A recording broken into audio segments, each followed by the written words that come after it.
श्री स्वामी समर्थ. जय जय स्वामी समर्थ. अनंतकोटी ब्रह्मांड नायक राजाधिराज योगीराज जगाचे चालक मालक पालक श्री स्वामी समर्थ महाराज यांना त्रिवार वंदन करते आणि आजच्या नवीन सुंदर व्हिडिओला सुरुवात करते.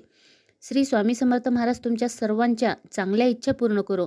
तुमच्या सर्वांच्या हातून नेहमी चांगले कर्म घडावे हीच महाराजांच्या चरणी प्रार्थना. मी वर्षा राणी आपले स्वामी या चॅनलमध्ये तुमच्या सर्वांचे सहर्ष स्वागत आहे. आज मी तुम्हाला हरितालिका पूजन कशा पद्धतीने करायचे, हरितालिका पूजनला कोणते कोणते साहित्य लागते त्याबद्दल सर्व माहिती सांगणार आहे. म्हणून व्हिडिओ स्किप न करता शेवटपर्यंत नक्की बघा, ऐका आणि इतरांना पण शेअर करा. श्रावण मासापासून सणांना जी सुरुवात होते ती दिवाळीपर्यंत सणांना सुरुवातच झालेली असते. ती दिवाळीपर्यंत तशीच असते.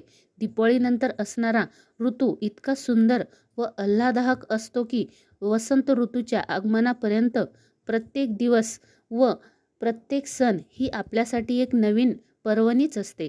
भाद्रपद महिन्यात येणारे हरितालिका व्रत हे वर्षा ऋतूतून महिन्यामध्ये येत असल्याने पावसामुळे वातावरणात गारवा जाणत असतो. अशा सुंदर वातावरणात हे व्रत येत असतं. म्हणून सर्व स्त्रियांनी हरितालिका व्रत जरूर करावे. कोणत्याही स्त्रीने हरितालिका व्रत केलं तरी पण चालू शकतं. फक्त विधवा स्त्रिया हे हरितालिका व्रत करू शकत नाहीत आणि कुमारिकासुद्धा हे व्रत करू शकतात. ज्या मुली कुमारिका आहेत, ज्यांचं लग्न जमलं नाही, त्या मुलींनी सुद्धा हे व्रत करायला हरकत नाही. फक्त विधवा स्त्रियांनी हे व्रत करायचं नसतं. जसं आपण वटसावित्री, मंगळागौर हे सण जसे साजरे करतो तशा पद्धतीनंच हरितालिका हे व्रत आपण करायचं असतं. हरितालिका हे व्रत महाराष्ट्रातील स्त्रियांची अतिशय आवडती व्रत आहेत. त्यातही हरितालिका व्रताचे विशेष आणि खास वैशिष्ट्य आहे. या व्रताची देवता भगवान शिव व पार्वती माता आहेत. पूर्वजन्मी सती पार्वतीने शंकरालाच वरले होते, म्हणजे शंकरच माझा पती असेल असे म्हणून तिने भगवान शंकराची उपासना केली होती. माझा पती शंकर भगवानच असतील यासाठी तिनं कठोर तपश्चर्या केली होती. पिता दक्ष प्रजापती याने एकदा यज्ञात शंकराला अपमान केला होता, महादेवाचा अपमान केला होता. तो सहन न होऊन पार्वती मातेने यज्ञकुंडामध्ये स्वतःला जाळून घेतले होते व नंतर ती हिमालयाची कन्या म्हणून जन्माला आली. पुन्हा उग्र तप करून पुन्हा ती भगवान शंकराची अर्धांगिनी झाली. अशी ही दृढनिश्चयी व स्वाभिमानी पतिव्रता पार्वती ही आर्य स्त्रियांचा महान आदर्श आहे. म्हणून तिची पूजा करून तिच्याजवळ पतीला उदंड आयुष्य व आरोग्य मागावायचे असते आणि स्वतःचे सौभाग्य अखंड राहण्यासाठी तिच्यासमोर प्रार्थना करायची असते. आणि कुमारिका मुलींनी हे व्रत कशासाठी करायचे असते? कुमारिका मुलींनी आपल्याला चांगला पती भेटावा, निर्व्यसनी पती भेटावा, चांगला पती भेटावा यासाठी आपण देवीला प्रार्थना करायची असते.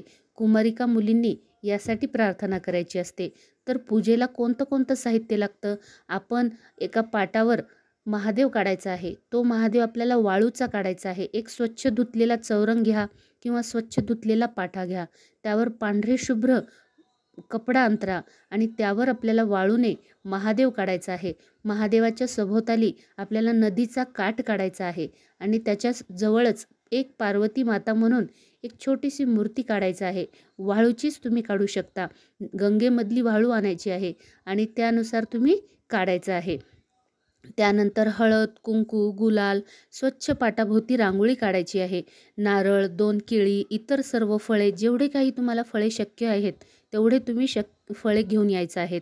विड्याची पाने, सुपाऱ्या, खारीक, बदाम हे सगळे एक एक घेऊ शकता तुम्ही.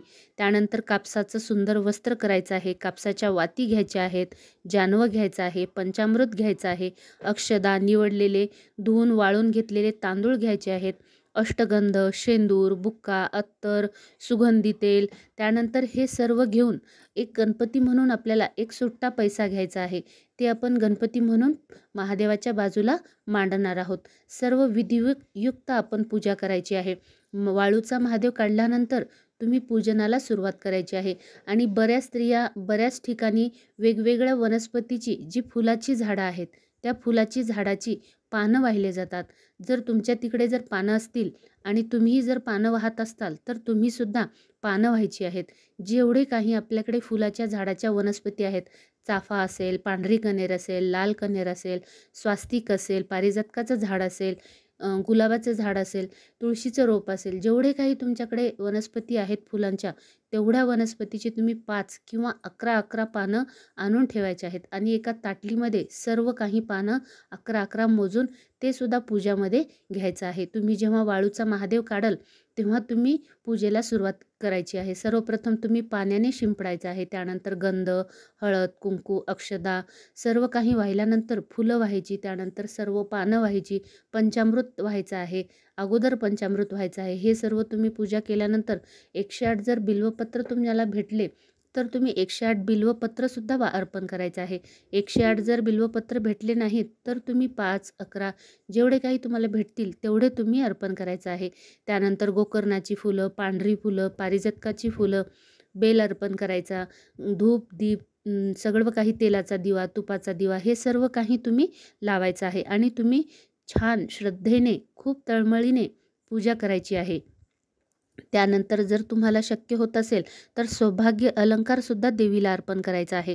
बांगड्या, गळसरी, फुले, तुळशी, दुर्वा, उदबत्ती सर्व काही जेवढे काही तुम्हाला फुले शक्य भेटतील तेवढे तुम्ही अर्पण करायचं आहे. धोत्र्याचं फूल जर तुमच्याकडे भेटत असेल तर ते सुद्धा तुम्ही धोत्र्याचं फूल अर्पण करू शकता. सर्व तुमची पूजा वगैरे झाल्यानंतर तुम्ही देवीला म्हणजे ते हरितालिकाचं जे महादेवाचे पूजन केलं आहे त्याला गोडाचा नैवेद्य दाखवायचा आहे आणि पूजा सुरुवात झाल्यापासून पूजा संपेपर्यंत उमा महेश्वर देवतांभोम नमः, उमा महेश्वर देवतांभोम नमः हा मंत्र तुम्ही संपूर्ण पूजा होईपर्यंत अगदी श्रद्धेने मनातून हा मंत्र तुम्ही म्हणायचा आहे आणि हा मंत्र म्हणत म्हणत तुम्ही पूजा करायचा आहे. कारण स्त्रियांच्या अनेक व्रतामध्ये हरितालिका व्रत हे सर्वश्रेष्ठ मानलं जातं. माता पार्वतीने हरितालिका व्रत आचरण करून कठोर तपश्चर्या केली होती आणि भगवान शंकराची प्राप्ती करून घेतली होती. त्याची आठवण म्हणून व मनासारखा पती लाभावा म्हणून असलेल्या पतीला उदंड आयुष्य लाभावे म्हणून हे व्रत करण्यात येत असते. कुमारिका, सौभाग्यवती या सर्व स्त्रिया हे व्रत करत असतात. फक्त या व्रताच्या दिवशी आपल्याला उपवास करायचा आहे. एकादशीसारखं तुम्ही फराळ करू शकता. ज्यांना शक्य होत नाही त्यांनी एकादशीसारखं 2 वेळा फराळ करू शकता आणि ज्यांना शक्य होतं त्यांनी फक्त दिवसातून एकदा फराळ केला तरी चालू शकतं. दिवसभरामध्ये तुम्ही केळी, फळ, शेंगदाणे, गूळ हे सर्व काही खाऊ शकता. फळाचं ज्यूस घेऊ शकता आणि एकदा उपवास करून एकदा फराळ करू शकता. अशा रीतीनं तुम्ही सर्व काही करायचं आहे. त्यानंतर याची एक कहाणी आहे, ती सुद्धा मी तुम्हाला पुढच्या व्हिडिओमध्ये सांगणार आहे. ते सुद्धा तुम्ही व्हिडिओ ऐकायचा आहे. सर्व काही तुम्ही विधियुक्त पूजा अर्पण करायची आहे आणि आजचा जर तुम्हाला व्हिडिओ आवडत असेल तर नक्कीच तुम्ही दुसऱ्याला शेअर करून ही माहिती जास्तीत जास्त पाठवायची आहे. श्री स्वामी समर्थ. जय जय स्वामी समर्थ.